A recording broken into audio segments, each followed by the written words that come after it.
যুক্তরাষ্ট্রের নিষেধাজ্ঞা মাথায় রেখেই শেখ হাসিনার পাল্টা কূটনীতি। বাংলাদেশ আগামী কয়েকদিন কূটনৈতিক তৎপরতায় মুখর থাকবে। প্রধানমন্ত্রী শেখ হাসিনা G20 সম্মেলনে যোগ দেওয়ার জন্য দিল্লি সফর করবেন।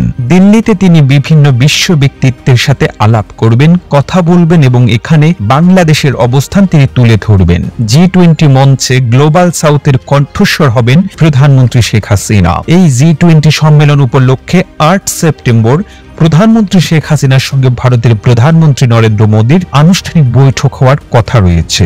এছাড়াও কানাডার প্রেসিডেন্ট জাস্টিন ট্রুডোর সঙ্গে প্রধানমন্ত্রী শেখ হাসিনার বৈঠক হবে। মার্কিন প্রেসিডেন্ট জো বাইডেনের সঙ্গে প্রধানমন্ত্রীর একটি সৌজন্য সাক্ষাৎ হওয়ার কথা রয়েছে। এই সমস্ত বৈঠক শেষ করে প্রধানমন্ত্রী ঢাকা ছুটে আসবেন এবং 10 সেপ্টেম্বর ঢাকায় বরণ করে নেবেন ফরাসি প্রেসিডেন্ট এমানুয়েল ম্যাক্রোকে। এমানুয়েল ম্যাক্রো বাংলাদেশ সফর করবেন 8 ঘন্টার জন্য। এই কূটনৈতিক তৎপরতা বাংলাদেশের জন্য একটি বিরল ঘটনা এবং নির্বাচনের আগে অত্যন্ত তাৎপর্যপূর্ণ। প্রশ্ন উঠেছে, সরকার এই সময় কেন এত আন্তর্জাতিক কূটনীতিতে ব্যস্ত হয়ে পড়ল? কূটনৈতিক বিশ্লেষকরা মনে করছেন যে মার্কিন যুক্তরাষ্ট্রের নিষেধাজ্ঞা, ভয়ভীতি এবং হুমকিকে মাথায় রেখেই সরকার বিশেষ করে প্রধানমন্ত্রী শেখ হাসিনার পাল্টা কূটনীতি অংশ হিসেবে এই তৎপরতা। সংশ্লিষ্ট সূত্রগুলো বলছে যে মার্কিন যুক্তরাষ্ট্র আগামী নির্বাচনকে সামনে রেখে এবং ডক্টর ইউনূস ইস্যুতে বাংলাদেশের উপর আরো আক্রমণাত্মক হতে পারে, বাংলাদেশের বিভিন্ন বিষয়ে নিষেধাজ্ঞা আরোপ করতে পারে এবং এই নিষেধাজ্ঞার ব্যাপ্তি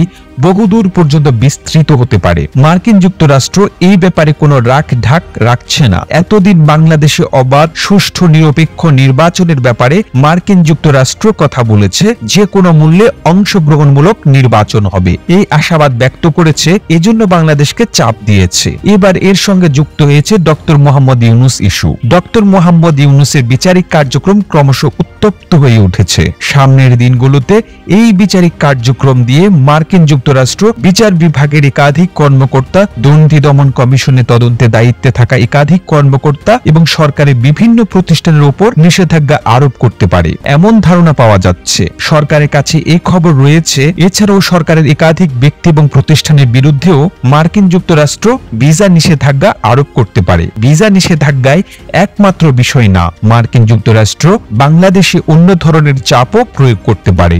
সাম্প্রতিক সময়ে এখন বাংলাদেশে মার্কিন যুক্তরাষ্ট্রের নিরাপত্তা সংলাপ অনুষ্ঠিত হচ্ছে। এই নিরাপত্তা সম্মেলনও আগামী নির্বাচনের প্রসঙ্গটি সামনে চলে এসেছে। যদিও আনুষ্ঠানিকভাবে এই নিরাপত্তা সংলাপে ডক্টর ইউনূস প্রসঙ্গটি উত্থাপিত হয়নি, কিন্তু ধারণা করা হচ্ছে যে বাংলাদেশের নির্বাচনে ডক্টর ইউনূসই সরকারের মাথা ব্যথা এবং আগামী সেপ্টেম্বর-অক্টোবর মাসে মার্কিন যুক্তরাষ্ট্র বাংলাদেশের উপর দৃশ্যমান চাপ প্রয়োগ করবে। আর এটি যেন সরকারকে বিপদে না ফেলে, বিশ্ব কূটনীতিতে যেন বাংলাদেশ একলা না হয়ে পড়ে, সেজন্যই শেখ হাসিনার এই পাল্টা কূটনীতি। ফ্রান্সের প্রেসিডেন্টের বাংলাদেশ সফরটি অত্যন্ত তাৎপর্যপূর্ণ। ইউরোপিয়ান ইউনিয়নের সবচেয়ে প্রভাবশালী দেশগুলোর একটি ফ্রান্স। আবার রাশিয়ার পররাষ্ট্রমন্ত্রী সফরের মধ্য দিয়ে রাশিয়ার সমর্থন বাংলাদেশ পাবে। চীন বাংলাদেশের পাশেই রয়েছে। ভারত সবসময় বলেছে তারা বাংলাদেশের পাশে রয়েছে। মধ্যপ্রাচ্যের দেশগুলো বাংলাদেশের পক্ষে অবস্থান নিয়েছে।